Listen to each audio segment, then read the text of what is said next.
Não andem ansiosos por coisa alguma, mas em tudo, pela oração e súplicas e com ação de graças, apresentem seus pedidos a Deus. Olha, eu confesso que esse é um dos versos que eu mais gosto. Por que vocês estão ansiosos? Fiquem tranquilos, tranquilos, pela oração, pela súplica e pela ação de graças. Então, oração, súplica e ação de graças é aquilo que a gente deve apresentar diante do Senhor. Por que com ação de graças? Quando a gente pede, já agradece porque o Senhor vai fazer a sua vontade. E esse bonito verso foi enviado aqui no meu caderninho pelo Juba. Agora eu não sei se é Juba, se é homem e mulher. Juba, tá bom? Porque pode ser apelido de homem e mulher, né? Lá de Salvador, Bahia. Um grande abraço para você. Já não é a primeira vez que ele manda, não. Ou ela, né? Manda aqui pra gente. Queremos mandar aqui um abraço forte para o Silvio Cardoso. Está conosco desde Salmos aqui, que beleza.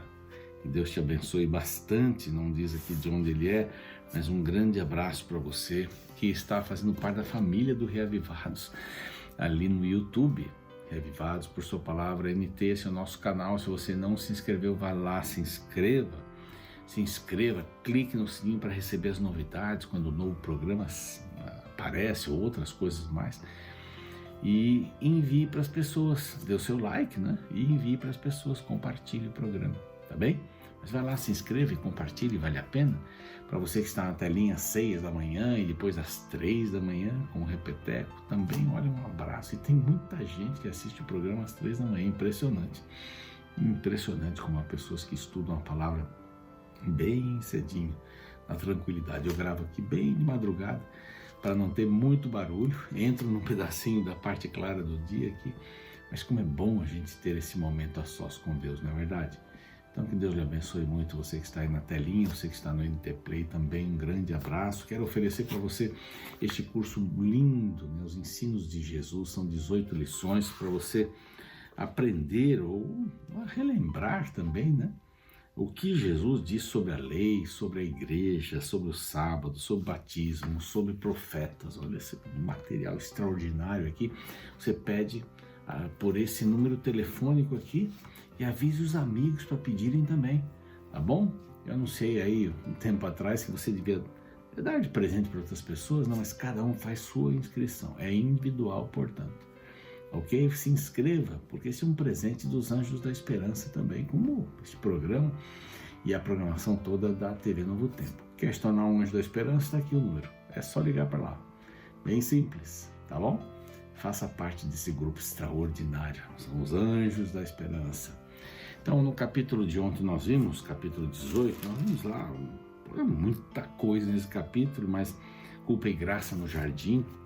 E vimos aí padeceu sob Pôncio Pilatos, são os dois blocos que nós vamos dar continuidade num deles, nesse segundo, no capítulo 19. Mas vimos ali o jardim, o beijo, a espada, né? Achei muito interessante aqui essa comparação dos versos aqui, vamos ver, 10 e 11, né? Pedro puxa a espada e Jesus fala assim, põe a espada aí na bainha. Não beberei porventura o cálice que meu pai me deu, que se não vem me defender. Então a espada e o cálice, eu vou preparar um sermão sobre isso aqui, eu gostei muito. Aí vem o fogo da negação, né? Aquele fogo que não esquentava de jeito nenhum o coração de Pedro. Um desafio grande, muito grande que Pedro estava enfrentando. Vimos aqui as perguntas de Pilatos, né? Primeiro a avaliação, né, de Anás e Caifás, assim, absurdo. Agora vem Pilatos, eu não encontro nenhum mal nele, né? Vamos soltar o Barrabás, vamos soltar outro. Aliás, ele nem menciona o povo que pede Barrabás, mas acho que estava na conversa aí, né? Vou soltar o rei dos judeus. Não é nosso rei. Aí vem uma conversa no capítulo 19 que a gente vai ver depois do intervalo.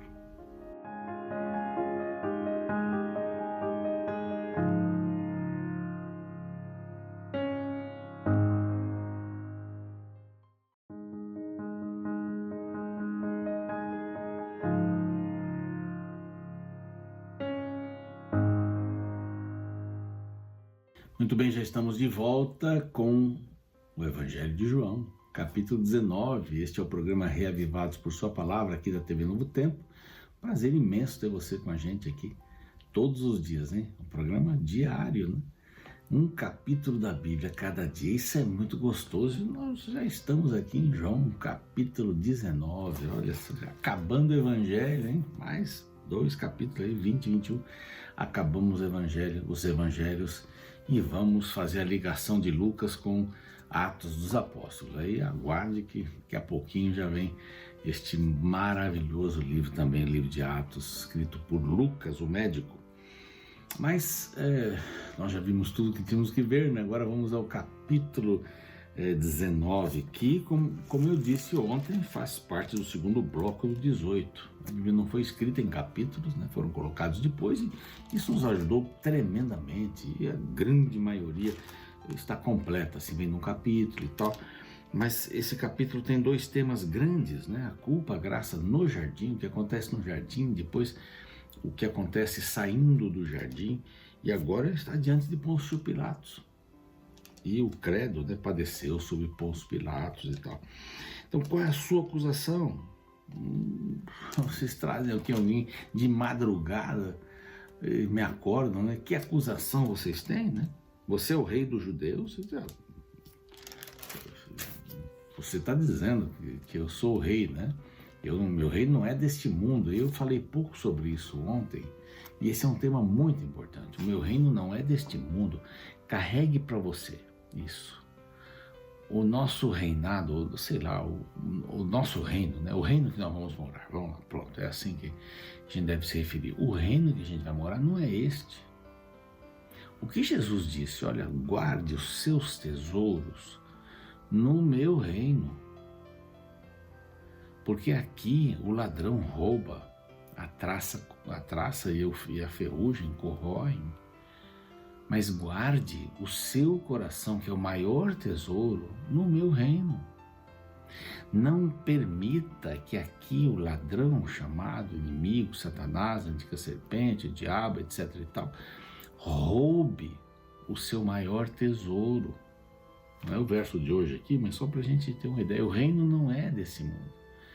Então, essa é a parte importantíssima aqui. Vocês podem tirar minha vida aqui, não é? Eu vim para isso, vim cumprir meu propósito, para salvar o ser humano, mas meu reino não é deste mundo. Então, eu não vou gastar fosfato, não vou gastar energia para as coisas que acontecem aqui. Tem gente que fica 24 horas ligado na TV. Eu apontei para ela porque minha TV está ali, né? E tem coisas que me perguntam, pastor, você ouviu isso? Não vi. Mas você não deve ser um homem bem informado? Eu preciso mesmo. Mas eu fiz uma opção nessa pandemia, de tornar a palavra de Deus o centro da minha vida. Porque notícias ruins nós vamos ouvir sempre. Pessoas estão morrendo, e esse fez isso, aquele devia ter feito aquilo, não fez. Isso é o dia todo a mesma coisa. Não estou dizendo que a gente não deve procurar se inteirar e tal, mas a prioridade da gente não é este mundo. Tem gente que morre para, ir num lugar onde vendem as coisas falsificadas e comprar marca, não é? Comprar marca, uma marca, agora eu tenho uma... E essas coisas alimentam o quê? Só o ego. Então, meu reino não é desse mundo. Eu queria ter gasto um pouquinho mais de tempo ontem, então por isso que eu estou falando aqui. Bom, ele diz assim, vocês querem que eu solte o rei dos judeus? Aí o povo começou a gritar, porque ele ofereceu Barrabás, né? Os outros evangelhos já mencionam isso. Ele disse, não, solta Barrabás. Ora, Barrabás era salteador, diz João aqui, né? E a gente percebe que João, ele não mostra o fracasso de Jesus. João mostra a morte como vitória. E isso é interessante. Você consegue pegar uma coisa que aparentemente é ruim, transformá-la numa coisa boa? Né? O verso que lemos, acho que foi ontem aí.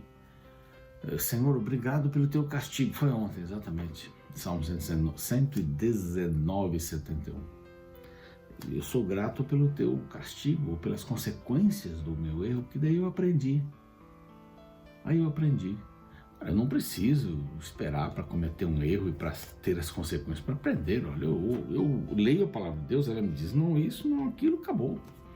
A palavra disse isso, não é? A palavra disse isso. Aqui, Pilatos estava tentando convencer, segundo João, que quer mostrar essa parte da vitória. Então é a oração da vitória, o capítulo 17, né? Nós já vimos. Se você não viu, dá uma olhadinha lá no capítulo 17 de João, capítulo de ontem também. Mas é a vitória.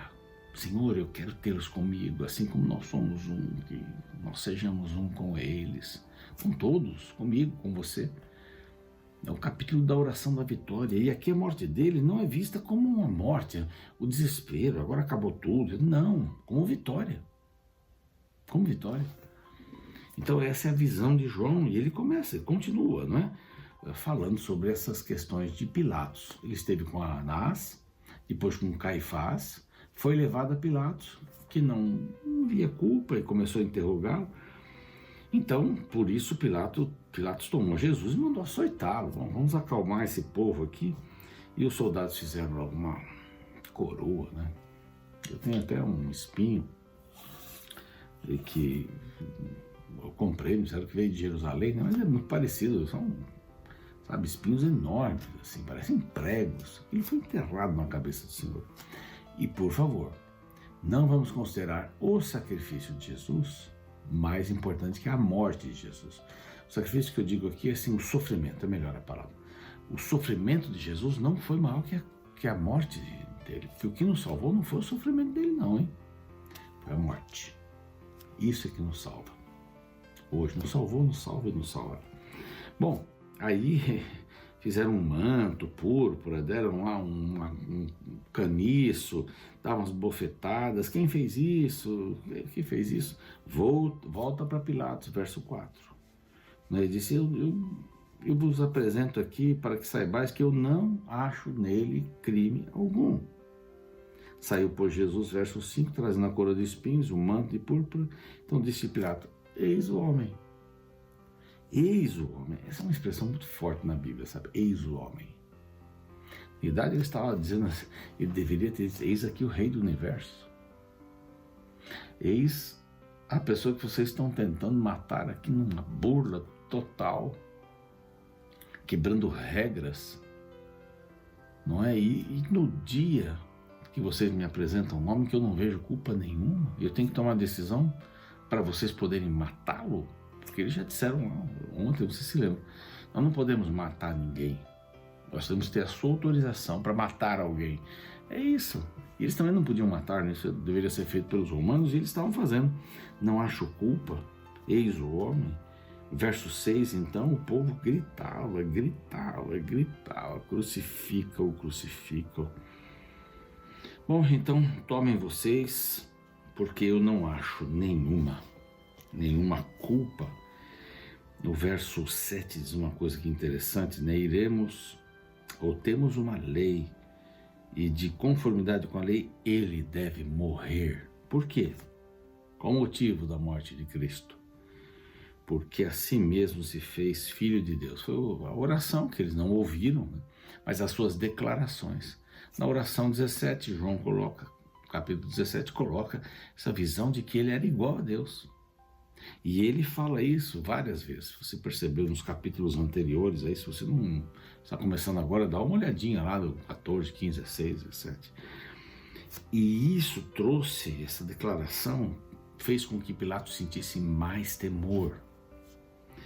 Ele sentiu muito temor. Ele disse, de onde você é, Jesus? Não respondeu. Aí olha a sua carteirada, né?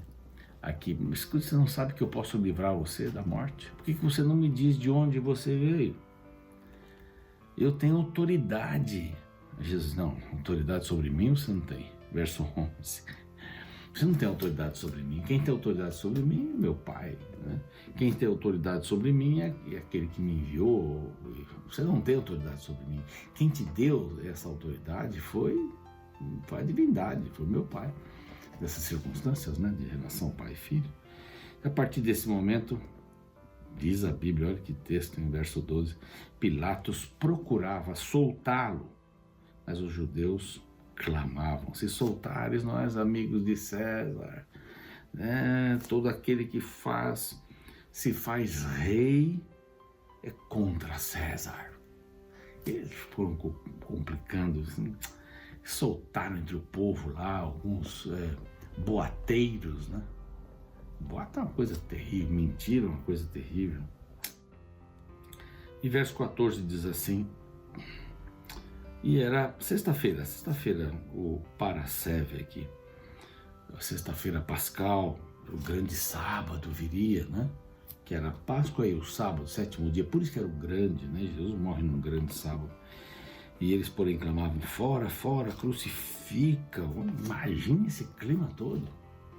Eu não quero aqui trazer para você um clima de tristeza pelo sofrimento. Ele sofreu, recebeu uma bofetada e foi isso. Isso não foi o que nos garante a salvação, mas foi a morte dele. Foi a morte dele. E a frase, olha essa frase aqui no verso 15: não temos rei senão César. Mentira, povo mentiroso. Eles odiavam os romanos. Imagina. Eu pergunto para você: quem é seu rei? Olha a expressão dos judeus: nós não temos rei senão César. Esse aí não é o nosso rei. E aí o que Pilatos faz? Aqui vem até a morte de cruz, né? Pilatos o entrega para ser crucificado. E dá um presentinho para os judeus. Coloca uma tabuleta ali, no verso 19, Jesus Nazareno, o que já era ofensivo para ele, mas agora ofensivo para os judeus, porque Pilatos escreve: Jesus Nazareno, rei dos judeus. E ele foi carregando a sua cruz, que é minha, que é sua. Essa cruz não era dele, essa sua cruz aqui não era dele, era minha. Entre dois salteadores ou dois ladrões, ele foi colocado, Jesus no meio. Então no meio ficava o pior dos condenados. E o pior dos condenados, nessa versão de Pilatos, era o rei dos judeus. Jesus Nazareno. Jesus, qual é o nome comum, Nazareno, pode ver alguma coisa boa de Nazaré, é o rei, é o rei. E aqui nós temos que dar uma corrida aqui de novo, né? Porque tem muita coisa aqui no capítulo 19. Ele escreveu isso em 3, vamos passar por isso que é importantíssimo, ele escreveu em 3 idiomas: hebraico, latim e grego. Hebraico era a língua dos pobres, latim a língua da classe dominante, e grego era da classe da sabedoria, né? Os filósofos e tal. Então, ele escreveu para que todos soubessem que Jesus Nazareno é o rei dos judeus. E ele disse a maior frase do mundo. Colocou Jesus no meio, porque é ali que Jesus tem que estar em nossa vida, no meio do casamento, no meio do trabalho, no meio dos negócios, tudo. No meio do namoro, no meio da educação formal, informal, tem que estar no meio de tudo, no meio da igreja, inclusive, né? E às vezes, muitas vezes a gente tira Jesus do meio da igreja aqui. Mas Jesus, o homem simples, é o rei. É o rei para os pobres, é o rei para a classe dominante, é o rei para a classe da sabedoria, para todos. Aí vem os soldados, deitam as sortes aqui na sua vestimenta, né? Não rasgaram porque não tinha costura. Salmo 22 fala sobre isso. E junto à cruz estava Maria, mãe de Jesus, Maria, mulher de Clopas, Maria Madalena, as 3 Marias, vendo, por isso que tem aquelas estrelas lá, as 3 Marias, né, constelação de Órion, vendo Jesus, sua mãe, e junto dela o discípulo amado, que era João não cita aí eu, né, junto comigo, não fala isso, mas ele diz assim: mulher, eis aí teu filho, aí a tua mãe. Desta hora em diante o discípulo a tomou para cuidar dela, verso 27. Aí Jesus é morto, né? Aquela fase do eu tenho sede, e finalmente João vai rápido aí para esse momento, né? Jesus foi morto. E essa era a parte mais importante, ele vai até isso para explicar que a morte não era o final, era a vitória. Então ele rendeu o seu espírito, está consumado. Jesus na sepultura colocado, digo melhor, por José de Arimateia e Nicodemos, sepultura nova. Não foi quebrada as suas pernas, porque nenhum dos seus ossos, Zacarias 12, né? Nenhum dos seus ossos foi quebrado. Mas o seu coração foi quebrado, né? Foi quebrado, uma lança perfurou o coração depois da morte dele. Para ter certeza, eles não quebraram os pés, enquanto quebravam as pernas, né? Por quê? Rapidamente aqui. Porque o que dava sustentação à respiração eram os pés. Os pés estavam lá, né? pregados aqui na cruz. Os calcanhares, né? Eles pregavam nos calcanhares, assim, meio de lado. Imagine para puxar o ar né, através do diafragma, e aqueles pés ali que doíam uma barbaridade. Se eles fossem quebrados, eles não conseguiam mais puxar o ar e morreriam em pouco tempo, morreriam asfixiados. Isso não aconteceu com Jesus, não aconteceu. José de Arimateia, Nicodemos levaram, colocaram lá os 100 libras aqui de um composto de mirra e aloés, lençóis envolvidos nesses aromas, e ele foi colocado no túmulo. Verso 42, 41, sepulcro novo, o lugar onde Jesus foi. Ali, pois, por causa da preparação dos judeus e por estar perto do túmulo, depositaram o corpo de Jesus. A preparação do sábado, eles pararam. E o verso 1 aqui do capítulo 20 vai falar um pouquinho sobre essa preparação. Impressionante isso, né? Esta visão maravilhosa de Jesus dando sua vida por nós, calmamente, tranquilamente, porque ele sabia que esse era um fator importantíssimo. Deus abençoe você. Eu vou estar orando aqui por você, tenha certeza disso. Você fica agora com o resumo deste capítulo, na ilustração para o YouTube, a gente termina ali, e para a TV a gente vai até a música. Um abraço, até a próxima. O que vem à sua mente quando pensa na imagem de um jardim? Em minha infância, eu fui criado em uma casa na qual a parte da frente tinha um pequeno jardim com flores por todos os lados. Ali era um lugar que esboçava vida e beleza. No capítulo 19 do Evangelho de João, surge a figura de um jardim, porém aqui ele é mencionado no contexto de morte e sepultamento. No verso 41 lemos: No lugar onde fora crucificado havia um jardim, e neste um sepulcro novo, no qual ninguém tinha sido ainda posto. Sabe, a Bíblia apresenta a descrição de muitos jardins. Alguns são mais importantes que outros. O primeiro jardim mencionado na Bíblia é chamado de Éden. Este foi o lar de nossos primeiros pais, o qual havia sido criado por Deus para que a humanidade vivesse eternamente em um paraíso perfeito. Porém, o projeto inicial foi manchado pelo pecado, e nossos pais foram expulsos do Éden e condenados à morte. Das portas daquele jardim, a morte se espalhou por toda a humanidade, e a condenação alcançou a todos nós. O jardim do Éden era símbolo do fracasso humano, daquilo que era bom, mas que foi perdido por nossas escolhas erradas. Porém, não nos abandonou à nossa própria sorte. Como um jardineiro amoroso após o pecado, ele iniciou um plano de restauração de seu projeto inicial. Com o objetivo de restauração é que ele enviou seu filho para descer a este mundo como um segundo Adão para consertar o que havia sido rompido.